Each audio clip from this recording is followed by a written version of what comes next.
Okay, lesson 6, friction on a level surface. So we're skipping over the non-collinear forces assignment for right now. So there are two types of friction. Static friction is a type of friction that keeps objects at rest. And kinetic friction is friction that opposes motion on moving objects. So they're both types of friction, but static friction acts on objects that are currently at rest and it keeps them at rest. Kinetic friction acts on objects that are already moving and it will oppose motion. So we're going to start by looking at static friction. So what I want you to imagine is you're trying to push a box across the floor. In my case, I'm going to use my calculator. So I'm trying to push my calculator across the desk. If I just push the calculator very lightly, nothing happens. But if I push a little harder, the calculator starts to move. That's because the object won't move until I overcome the force of static friction. Now, static friction is a little bit weird. It doesn't have a fixed value, okay? Instead, it varies, so it changes from 0 newtons up to some maximum value. So, to illustrate what I mean, suppose that the maximum, so the biggest amount of static friction between the floor and the box is 10 newtons. Okay, so when the applied force on the box is 0 newtons, the static friction on the box is also 0 newtons. When the applied force is 2 newtons, the friction is 2.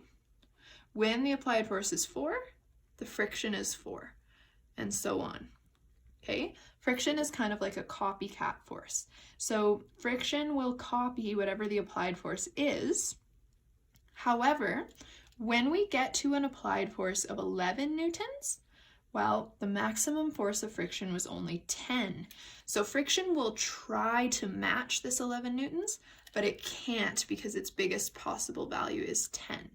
So what will happen is, from 0 to 6 newtons, the box is at rest, and static friction was keeping it at rest.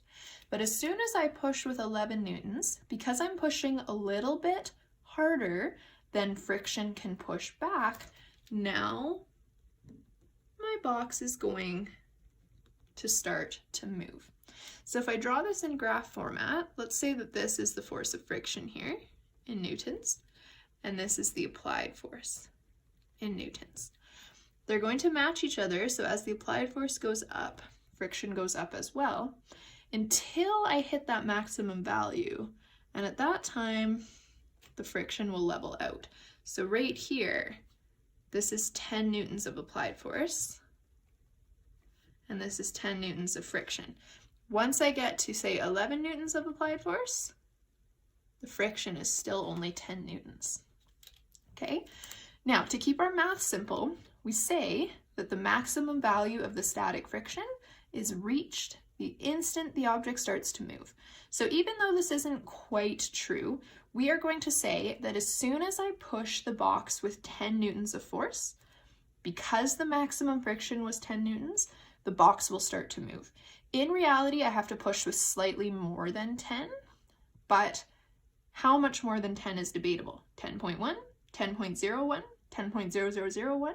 So to avoid that, we just say when you reach that maximum value for the static friction, the object will start to move. Okay, now to calculate the maximum amount of static friction, we use something called the coefficient of static friction, which looks like a little u, but this is actually the Greek letter mu with an s next to it to show that it is static. This coefficient of static friction depends on the surfaces involved. So, for example, if we have rubber tire on dry concrete, mu is 1.2. If we have rubber tire on ice, mu is much smaller. So the bigger the friction is, the bigger mu is. We know that ice is almost frictionless. That's why mu is so small. The other thing to notice about mu here is that mu does not have a unit, and we'll look at why that is in a second. Okay, so the formula for static friction looks like this. So we have it's FF equals mu times Fn. Okay, so FF is the force of friction, mu is the coefficient of friction, and Fn is the normal force. Now, you'll notice here that we have absolute value bars. What these absolute value bars mean is that this formula cannot tell you direction. So remember from math, absolute value of -2 is just 2. If you were to put in a negative number for either the force of friction or the normal force, it would end up just being a positive value. So don't worry too much about that, but again, what it means is this formula cannot give you direction. We will look at how we get direction when we start doing an example in a second. Okay, now if this is static friction, this FF here is going to be the maximum value that the friction can possibly have, and we would put a little S next to mu just to show that it's static friction that we're working with. Okay, so example 1. Amy wants to push a 5-kilogram box across a concrete floor. The coefficient of static friction between the box and the floor is 0.58. What applied force will Amy have to apply in order for the box to start moving? Okay, so in our free body diagram, because the box is sitting on the floor, there's going to be a normal force acting on it. Okay, and gravity is going to be pulling it down. Now this box is not moving up or down. So because of that, F net y is 0, which is why I drew Fn and Fg the same size. Now Amy is pushing the box, so let's draw in an applied force. Okay, and the box will start moving as soon as the applied force is equal to the friction force. In reality, it has to be ever so slightly larger, but for purposes of our math, we say that when they're equal, the box starts to move. So when Fa equals Ff, the box begins to move. So we are looking for Fa, but what we know is that the box will start to move when Fa equals Ff. Okay, now we can calculate Ff using the formula that we just identified. So Ff is mu s times Fn. And you can leave the absolute value bars off if you want, or you can draw them in. Doesn't really matter. Okay, now here, because Fn is equal to Fg, this is what we're going to write. Mu s times Fg. So I'm just replacing Fn with Fg. And then now Fg is equal to mg. So rewriting this a bit nicer, I have Ff is equal to mu s mg. Now when we put our values in, because of the absolute value brackets, we're not going to worry about which direction is positive and which direction is negative. We're just going to put values. They're all going to be positive into the formula.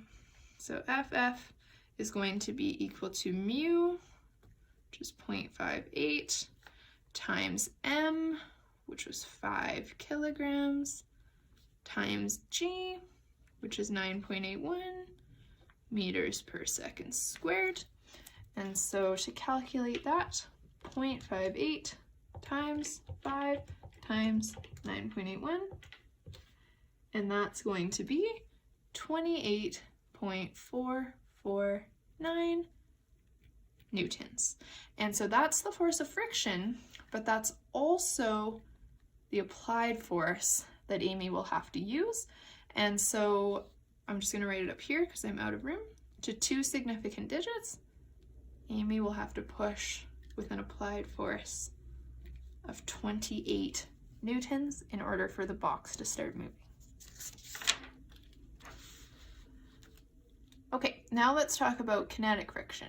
So you may have noticed that it takes more applied force to start an object's motion than it does to keep an object moving.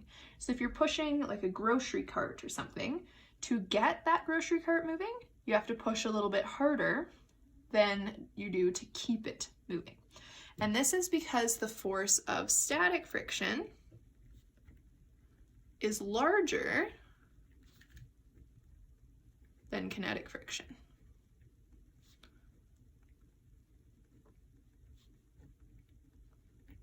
Force of static friction is larger than kinetic friction. So that's what this graph here is supposed to show. So here, okay, this is F, and this is F, A. And so when the applied force gets bigger, the amount of friction gets bigger too, until you hit this point right here. This is your maximum force of friction, static.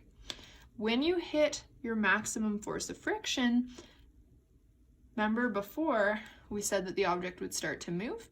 Well, the graph that I showed you before was a bit of an oversimplification. I had it drawn like this, with just a straight line. Actually, what happens is the friction drops a little and then it straightens out. So you can see this is the area where the object would be at rest. This is the area where the object is moving. The value of the friction when it's moving is actually less than the value up here where it was stopped. So the formula for kinetic friction is just the same as the formula before, but now instead of writing mu s, we write mu k. But other than that, it's the exact same formula. So example 2, a 1,000 kilogram car is skidding on wet concrete with its wheels locked. The coefficient of kinetic friction is 0.5. Calculate the car's acceleration. So if we draw a free body diagram for the car, okay, let's say that the car's motion is forward. So what has happened is the car was moving forward when it tried to brake and it started to skid. So the person is braking, the car is still moving forward, but hopefully it's slowing down. And the brakes are providing the friction that's slowing the car. So if the motion is forward, the brakes have to be pushing backwards. So friction is backwards. Fg is going to be down and Fn is going to be up. So because the car is not moving up or down, F net y equals 0. So Fg equals Fn. So let's write that down. So F net y is 0. So Fg and Fn are the same size. Now, because F net y is 0, F net here is just equal to F net in the x direction. And F net in the x direction is going to be the sum of the forces in the x direction. We only have one force in the x direction. So F net x is just Ff, okay? All right, now we want to calculate the car's acceleration. So taking this line here, so I have basically F net equals Ff, right? F net is equal to ma. So I have ma equals Ff. So a here is Ff over m. So I do know m, but I don't know Ff yet. I got to calculate it using the formula that we just learned a second ago. So Ff is mu k Fn. Now Fn is equal to Fg. Instead of writing Fn, let's write Fg. And Fg is equal to mg. So that means, I'm just going to write this out slightly better, Ff is equal to mu k mg. Now I should just point out, this isn't a formula that's true all the time. It's only true in this situation. And the reason it's true in this situation is that Fg equals Fn.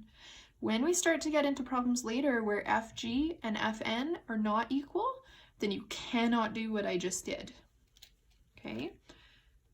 Okay, here mu is 0.5, m is 1,000, and g is 9.81. Remember, when you're doing problems with friction, you don't need to worry about which direction's positive and which direction's negative.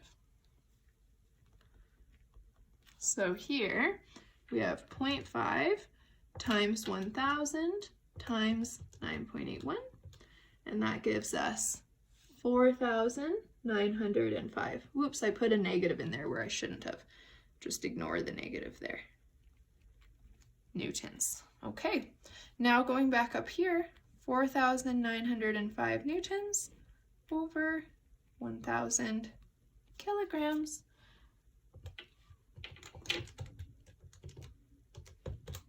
And we get 4.905 meters per second squared. And so for our final answer, A is going to be 4.91 meters per second squared.